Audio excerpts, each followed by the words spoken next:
बासायगिरिफोर जिसु ख्रिस्टनि मुङै साफ्रोम नायगिरि नोंथांमोनखौ खुलुमहरदों लोगोसेयैनो फिन दिनैनि गोदान भिडिअनि गेजेरजों बयबो नायगिरि नोंथांमोनखौ बरायदों अनजाग्राफोर दिनै नोंथांमोननो बेबायदि रादाब लानानै फैदों जि रादाबखौ नुयोब्ला खोनासङोब्ला नोंथांमोना बयबो गोजोनगोन येस अनजाग्राफोर इउफोर जोंनि बर'नि राजखान्थिगिरि दैदेनगिरिफोरा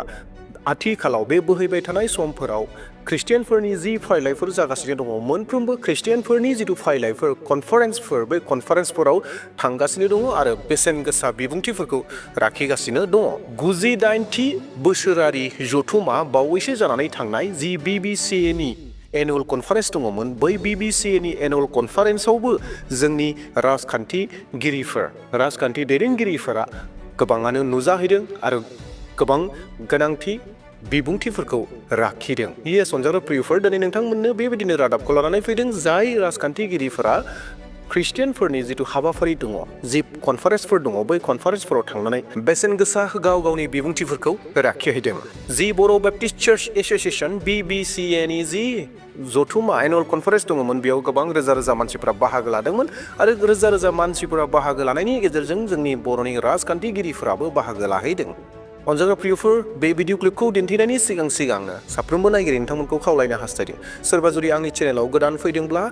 चेनेलखौ दासिमबो जुदि साबस्क्राइब खालामनो रोङाखैब्ला चेनेलखौ साबस्क्राइब खालामना लागोन जेन फैबाय थानाय समाव बेबायदिनो ख्रिस्टियानजों सोमोन्दो थानाय रादाबफोरखौ मोनबाय थानो हायो इसोरनि बोसोनफोरखौ मोनबाय थानो हायो बेनि थाखाय नोंथांमोना चेनेलखौ शेयार खालामगोन आरो लोगोसे मोनसे लाइक होनो दाबावथार मानोना नोंथांमोननि लाइक होनाया आंखौ गोदान भिडिअ लाबोनो थाखाय गोबां थुलुंगा होयो बेयावहाय प्लिज लाइक होनो दाबाव आरो लोगोसे मोनसे शेयार खालामगोन हायोब्ला बे भिडिअखौ जेन गुबुनफोराबो मोनथियो जे जोंनि बर'नि राजखान्थिगिरिफोरा बबे फारिलाइफोराव थांगासिनो दं ख्रिस्टियानफोरनि बबे फारिलाइफोराव थांगासिनो दङ बेफोर गासै बाथ्राफोरखौ जेन गोबाङानो मोनथिनो हायो बेनि थाखाय शेयार खालामगोन दे अब्ला अनजाग्रा प्रियफोर मानोथो समखौ आद्रि खालामबावनो नोंथांमोना थारैनो हयथ' गोबाङैनो खोनासंनो लुबैबाय बिथांमोनानो जाहैबाय बिश्वजित दैमारि सार आरो लोगोसे BTRनि चिफ जि प्रमद बर' सार बिथांमोना मा बिबुंथि होदोंमोन नोंथांमोननो स्क्रिनाव प्ले खालामनानै होबाय नोंथांमोना खोनासंदो आरो लोगोसे नायदो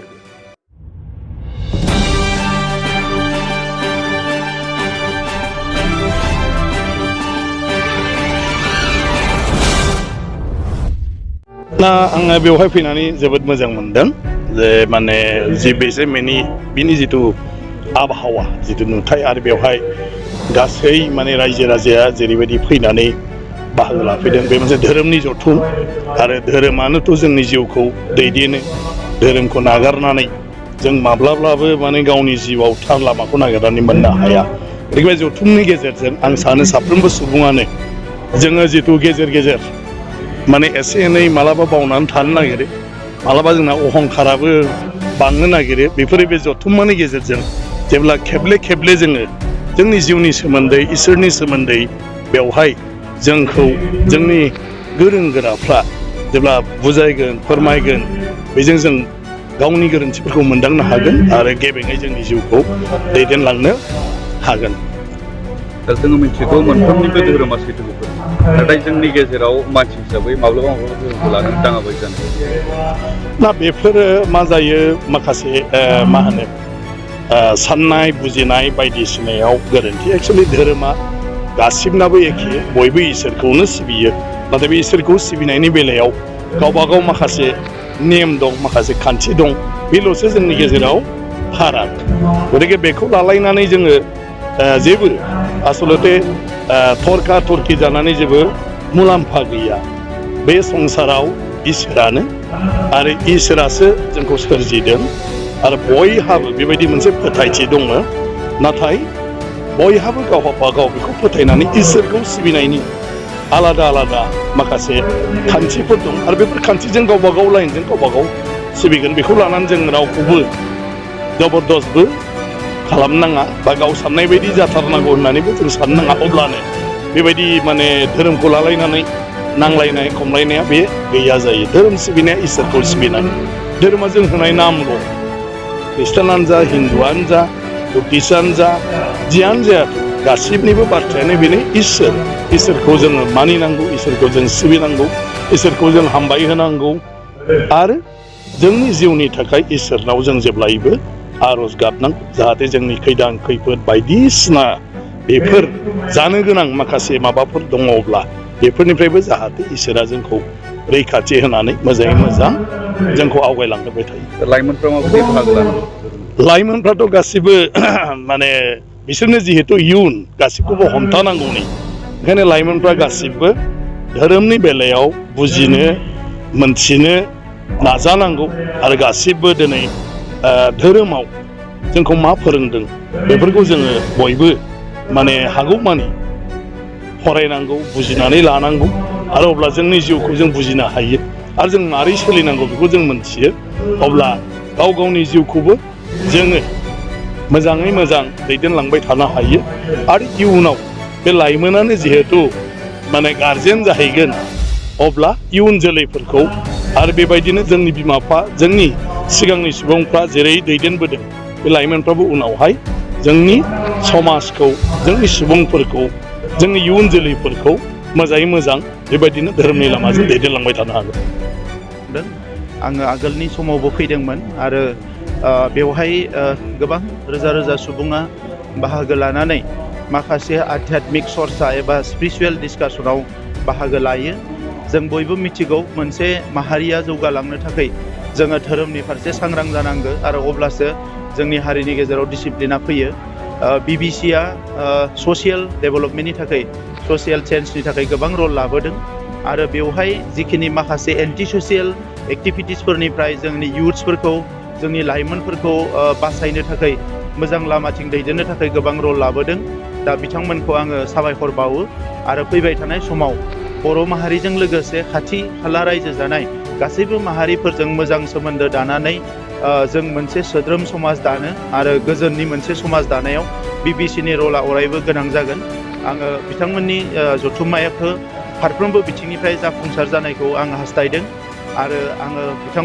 बिथांमोना जोबोद मोजां मोनसे हाबाफारि लादों। अस्ट्रेलियानि ब्रिसबेनाव बर'नि मोनसे माहारियारि हाबाफारि मोनसे कालचारेल प्रग्राम बिथांमोना लांनो थाखाय थियारि जादों। बेवहाय जोंनिफ्राय हानायमानि मददखौ बिथांमोनखौ होगोन आरो 2027आव सेन्टिनारि खुंनो थाखाय लाहार फाहार खालामदों आरो बेवहायबो जाहाथे जोबोद ग्रान्ड वे मोजाङै खुंनो हायो आरो बिथांमोना देश बिदेशनि आलासिफोरखौ लाबोनानै जोंनि बर' माहारिखौ मिथिहोनायजों लोगोसे बर'नि राव थुनलाइ हारिमु गासैखौबो जाहाथे फोसावनायाव बिथांमोना गोख्रों रल लायो बेखौनो आङो आंनि फारसेनिफ्राय हास्थायो। दा धोरोमखौ लानानै जोंनि गेजेराव माब्लाबा दाङाबाजि बियो दानि बाथ्रा नङा। रोजा रोजा बोसोरनिफ्रायनो धोरोमखौ लानानै एखमबा दाङाबाजि जायो। नाथाय मोजां बाथ्राया बेनो जे जोंनि हारियाव धोरोमखौ लानानै जेबो एना एनि गैया, गाज्रि सानलायनाय गैया आरो दा जेसेबां सम थांदों एसेबां खाथि सोमोन्दो जादों। आं दाखालि बावै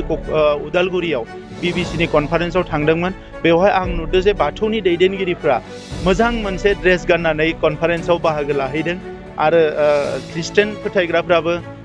बाथौनि एबा ब्रह्मनि दैदेनगिरिफोरजों जोबोद मोजाङै सावरायनानै मोजां सोमोन्दो दादों। मानोना जोंनि हारिया मोनसे, जोंनि रावा मोनसे, जोंनि सोदोमस्रिया मोनसे। दा नंखायनो इसोरखौ फोथायनायाव जेबो बाधा गैया। बयबो फोथायो गावबा गाव फोथायनाय इसोरखौ। खालि मोजां बाथ्राया बेल' गुबुन हारिफोरनि गेजेराव जियानो जा जोंनि हारिनि गेजेराव धोरोमखौ लानानै जेबो एना एनि जों नुवाखै आरो अनलायनायासो बांनायनिफ्राय बांनायखौ नुनो मोननानै आंबो गोजोननाय मोनदों।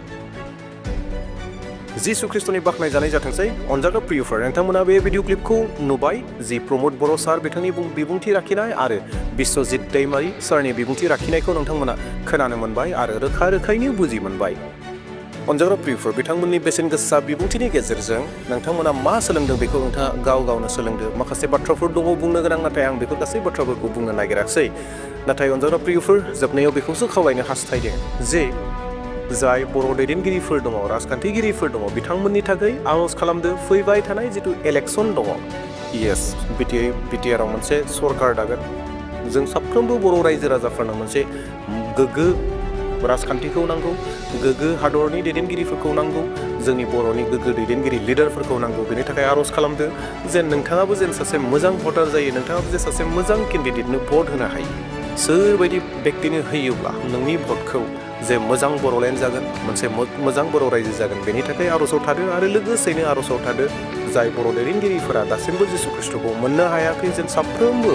बर' दैदेनगिरिफोरा जिसु ख्रिस्ट'खौ सानसे सिनाय मोनो जिसु ख्रिस्ट'खौ नाजावनो हायो बिनि थाखाय आर'जआव थाबाय थागोन नोंथांनि जिथु पार्सनेल प्रेयार दङ पार्सनेल प्रेयारनि जिथु सम दङ बै समाव नोंथाङा साफ्रोमबो बर' लिडारफोरखौ गथायगोन नोंथाङा साफ्रोमबो बर' लिडारफोरखौ हयथ' मुं लानानै खारिजोबनो हायाबो जानो हागौ मुंखौ नोंथाङा गोसोआव गैजोबाबो जानो हागौ नाथाय जिसु ख्रिस्ट'आ रावखौबो बावनानै थाङाखै जिसु ख्रिस्ट'नि नोजोराव बयखौबो जिसु ख्रिस्ट'आ मोनथिगौ बिनि थाखाय नोंथाङा बर'नि दैदेनगिरिफोरनि थाखाय आर'ज खालाम जेन सानसे साफ्रोमबो बर' दैदेनगिरिफ्रा बर' रायजो राजाफोरा